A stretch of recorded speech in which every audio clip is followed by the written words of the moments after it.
y'indirimbo ya Kiriko na Abaje akoma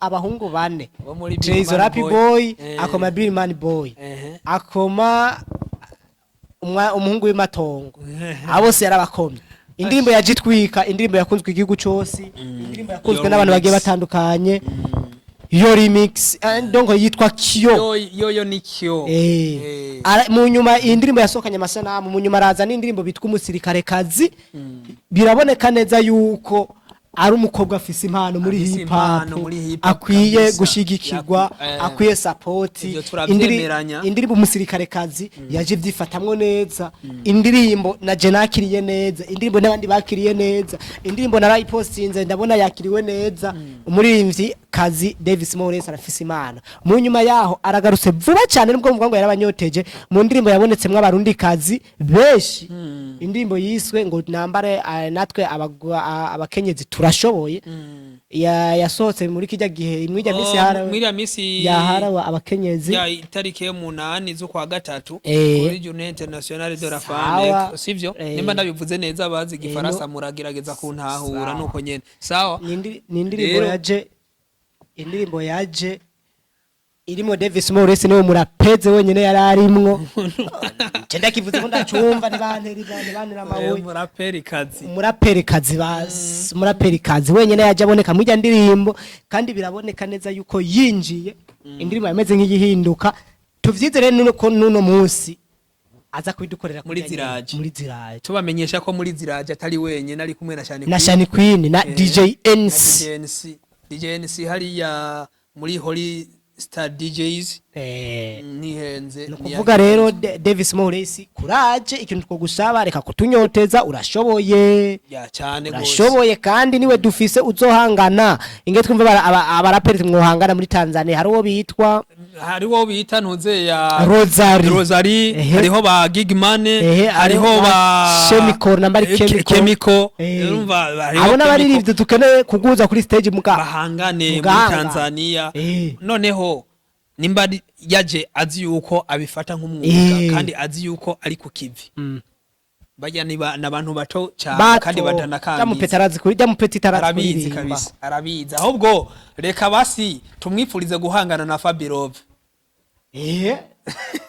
tumwifurize guhangana na Fabirove tumwifurize guhangana na ba Bifeso on the floor tumwifurize guhangana na bakingorongoro na bakiriku urumva komsa rero bimuhe power yo kujya jabuka inyuma y'imbibe ntiyibone ngaha mu Burundi gusa canke muri East Africa tumubone hanze yibone ku rwego rwa ba Cardi B ba Nicki Minaj sawa aho rero abo tubahejeje turagenda ku muririmbyi Sherine Roke oya Sherine Roke ukivuga ni izina je mperuka kumwumva ku radio kandi iyo radio niho yari icugurura niho yari gitangura imirimo yayo iyo radio sinigwa ndayivuga ni izina imaze umwaka umwirikira akora niho numvise izina rya Sherine Roke mperukana nico gikandi nubo baza kwiyo radio nuwabivuze nawe nyina muheruka ico gihamuvuga nta namakuru yiwe ngira gifise rero ku bantu bazi yaherereye ko nabaza ni yari umuntu ko twomwishuza muri Bant Boy bakatubwira iyo yaro okay umuntu wa mbere twobaza tubajije Big Fizzo ntiyoshaka twishura bagatubajije chawa wiwe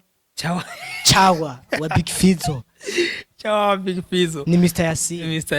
Yasin turakubaza Sherine Roke yagiye aracari muri Bant Boy vyagenze gute ikindi kibazo ndakubaza eske kubereka abana binje muri Bant Boy baca banyika kandi binjira bafise impano urumva ijyamezo irimwe abanyempano bakomeye gose kandi banatinyitse ariko tubaheruka bari nyuma ya Bant Boy baba bakora kandi cyane bagaragara kuri plateau kabisa mugiyo binjiye bagasinya ati twetu ubu tubarizwa muri Bant Boy nimba baba bari mu mahugurwa cyese ndavyibaza kubereka baririmbyi bose bavuye muri Bant Boy baca banyika umva bavuyeyo baca batwika aho bavuyeyo baca batwika ahubwo ariyo bari none tubifate yuko Bant Boy sirebo gusa ni mezo y'amahugurwa ifasha guforma canke gutransforma abaririmbi ikibazo kizotwishura Mr. Yasin yongera taginge Big Fizzo azokitwishure eske Bant Boy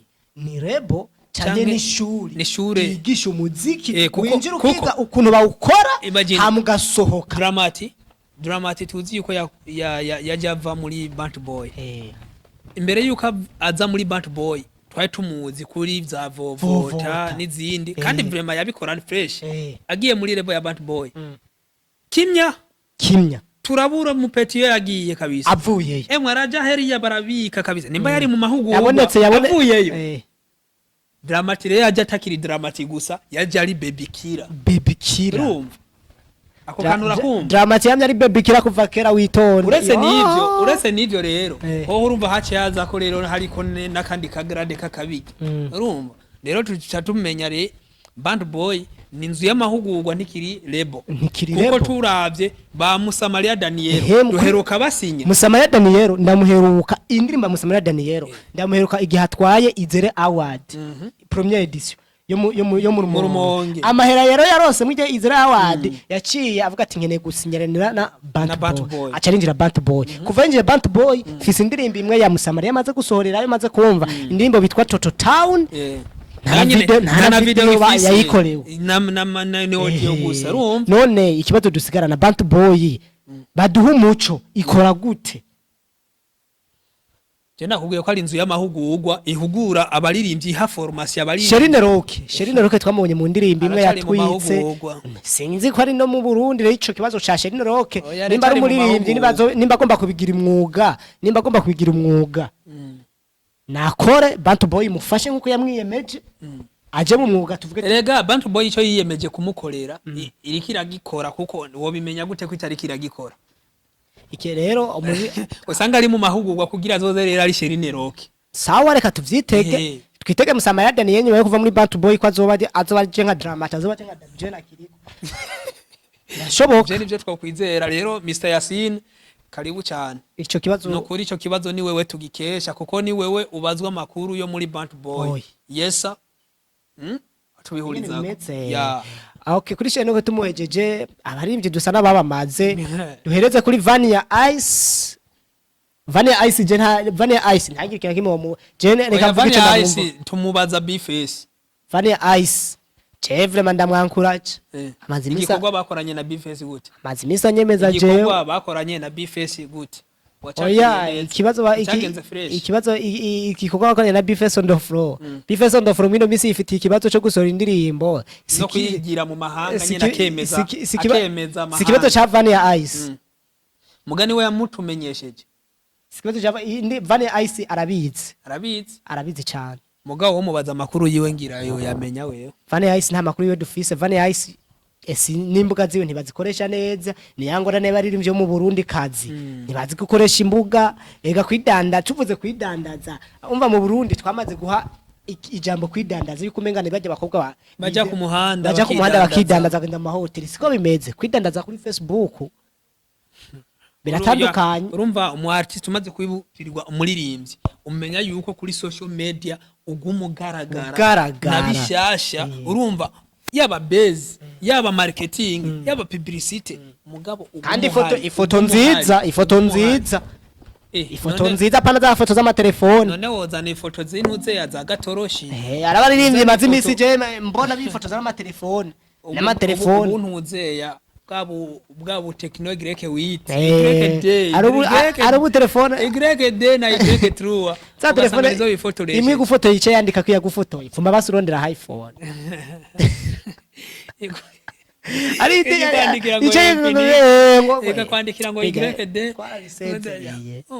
aba masana Amerika afatwa na Vanilix nga murondera gupiga ifoto aguhama muhereza inoti itagatira no bibona ko bishoboye mwigema akora neza atagase image meza Vanilix urumva amumbwira ikigani rero nibaza yuko ari uwumva yumvise Mubaririmvyikazi uzi yuko waje mu muziki w'u Burundi ntube wazanwe no kwifotoza gusa ntube wazanwe no gukreya base gusa uri mu muziki menya kuri mu muziki nyene kujya kumwigishwa umwigisha tumuzi yuko akora akazi ko kwigisha n'umuririmbyi byitwe ko ari umuririmbyi akora akazi ko kuririmba rero ntuzanwe n'akaririmbo kamwe waronka hiti ukacugenda ukavuga ati wana hana rafatishije nurafatisha imuyingi kobero ntibakuzi urumva mukayanza hariya kuruhwa ntibakuzi urumva mu Cibitoki hariya ntibakuzi, Makamba ntibakuzi, ni Bujumbura mu Rutana ho ntibanakuzi. No kuvuga ikintu no kongerako Abaje gusa b'abarundi turakeneye abasirey queen benshi muri industry. None mbega ikintu wita Slay Queen we ni ari abantu mani biye wumvise Slay Queen bumvamwe ikindi kintu. Je rero ndashaka mbe muri abo bamwe ushobora gutahuza tuvuze Slay Queen aha mu Burundi tugitahure gute? Ega tuvuze abasirey queen mu Burundi bumva imaraya. None hari itandukaniro rya Slay Queen ni maraya. Kandi abantu batumye umuntu yatumye abarundi batahura ko Slay Queen ari imaraya. Umuntu bitwa Kerisi director sumu Queen video. Okay. Kaga demo kigira ngo gafise umushe mu diaspora. Ngo kari muri ubukarana tekereje ntumbaze niyo kaje. Nje ndakibuka karigeze no gukreye ubeze hariya kwa bantuze kwa Titusi. Okay.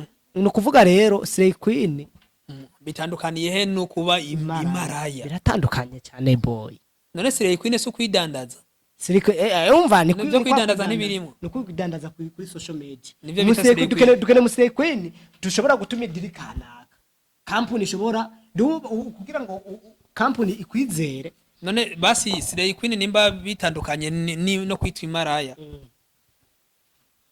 Bihuriye he no kwitwa umumodo? Canke bitandukaniye no kwitwa umumodo? Yatandukanye cyane. Novuga Slay Queen ko je no gisigura ku ruhande rw'iwanje. Slay Queen nujya muntu yamaze kwitahura icari udonko kuri kamere yiwe uko Imana yamuremye nimba ari umukobwa yaramaze kwitahura ko ari umukobwa. Amaze kwitahura ko ari umukobwa yaramaze kure gutahura ko bote yiwe ashobora kwivyaza umusaruro. Atarinze kuryamana n'umuntu. Oya ijya bote yiwe arashaka kwivyaza umusaruro akaja kuri social media agahena kambara ubusa. Oya suko mu Burundi hirwa arasoka amahiti kweki mutazikora ama challenge kweki mudakira imbuga ziwanyu mu postinga k'ibintu ziwanyu udu challenge bose kuri TikTok na Slay Queen baje niba Slay Queen baje baritahuye TikTok rero n'ababirimwo batabizi ari n'ababirimwo bazi yuko ko ari kwiryohera mbwa bazi kwijya TikTok yo bahemba. Uraza amafaranga misa champagne ikora Instagram. Reka dufatuko Slay Queen nujya mwigeme wese agerageza ku exploiter imbuga ziwe akoresheje bote yiwe. Urumva dufate nk'ubu afashe nk'ikidandazwa kanaka produit kanaka alikara yamamaza kuri social media bivanye n'ukuntu yubatse imbuga ziwe kubera twebwe je nkajewe naje sinobona nk'umudemu mwiza kumuforoinga ari umurundi kazi anko ratwika akora ubu challenge bw'umuziki w'Uburundi. Kandi hariho nirindi titre Gold Digger aho ramfashe itandukaniye hehe na Slay Queen ko Gold Digger ni bajya abantu bashobora kwiyatasha n'umuntu kanaka cyane ni company kanaka ifise amafaranga akayibyaza umusaruro bivanye na bote yiwe. None bitandukaniye na mugabo rero sasa ayitandukaniro rihare ko Gold Digger azarondera kanoti gusa biva akwereka bote mugabo azashaka inoti. Mu Burundi kintu tubuze turabuze ba Slay Queen nko muri Tanzania bafise ba Kajara bafise bawe masepetu bajya n'abaslay rero bawe masepetu mu Burundi bujya Mokenza arashobora kuba Slay Queen nawe ntaramenya ivyayi cyane ntaritahura era bare Mokenza ntafisa ama contract na za Dream House sikwera afise rugero buka kwiwe na Dream House yogenda kure nta bakobwa benshi barusha ubwiza mo wewe yitiki wewe Mokenza arita Slay Queen ntaramenya icare rero canke yita umumodo naramenye cyane yitwa influencers yitwa influencers mbwa ntamenye cyane rabare Mokenza rero kwitwa Slay Queen uraze bakobwa beze bari mu Burundi barusha ubwiza Mokenza muga ko Mokenza yabatanze none Mokenza ko yirirwa ritambira kaziki adutambira kuri je no kaguforonga Mokenza gute